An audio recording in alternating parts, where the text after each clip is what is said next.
Look up. Right now, look up at your ceiling fan. You probably see it every day, and most of the time, you don't really think about it. It's just there, spinning, cooling the air. But here's something most people never consider. Every time those blades rotate, something invisible is moving through your room. Something that's been building up for weeks, maybe months. And if you've never thought about what's actually on those blades, or what happens when they spin, this might be the most useful 3.5 minutes you spend today. Here's what's actually happening in your room right now. Every single day, tiny particles settle in the air around you. Dead skin cells, your own skin, constantly shedding. Pollen drifting in through windows. Fabric fibers from your sheets, your clothes, your carpet. Pet dander if you have animals. Fine debris from outside. Most of it settles. It lands on surfaces. You wipe it away and never think about it again. But some of it lands on your ceiling fan blades. And here's where it gets interesting. Unlike your countertop or your nightstand, nobody wipes down the fan blades because you can't see them from below. And so the dust accumulates, quietly, patiently, layer by layer. Then you turn the fan on, and those blades start moving, and everything that's been sitting up there gets thrown back into the air you breathe. Now, your body is actually pretty good at handling a certain amount of airborne particles. It filters, it adapts. Most people won't notice anything at all. But for some people, especially those with allergies, asthma, or just more sensitive airways, the difference can be noticeable. You might wake up with a slightly dry throat and not know why. A quiet, persistent sneeze before bed. Eyes that feel a little irritated by morning. Maybe just a vague sense that the air in your bedroom feels heavier than it should. None of these are dramatic. None of them scream ceiling fan.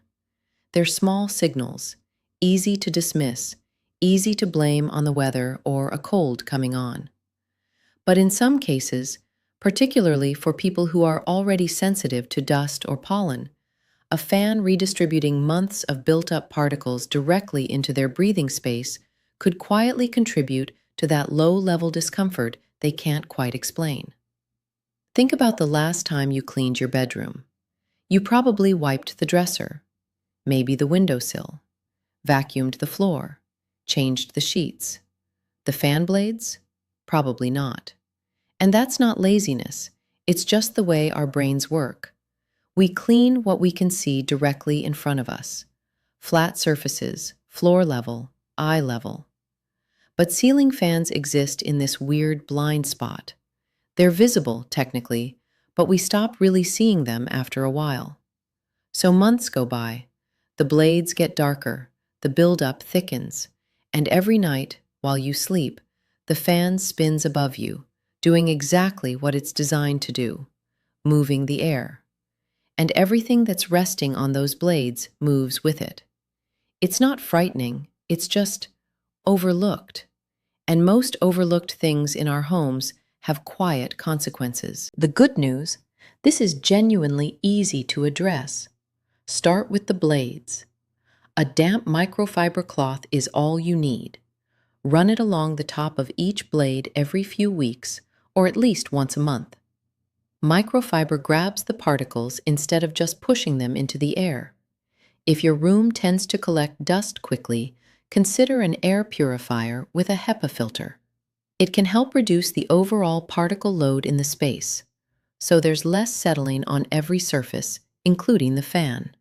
Opening a window occasionally, even briefly, helps cycle in fresher air and reduce that stale, recirculated feel that builds up in closed bedrooms. And if you notice your allergies tend to flare at night specifically, it might be worth cleaning the fan before you dismiss it as something else entirely. Small habits, quiet improvements, the kind your body notices even before you do. Your bedroom is supposed to be the place where your body recovers, where everything slows down, where the noise stops, And most of the time, it is. But sometimes the things we overlook are the things closest to us, above us, quietly doing what they've always done while we sleep beneath them, trusting that the air around us is clean. Look up more often. The ceiling fan will still be there. It always is. Just maybe a little cleaner this time.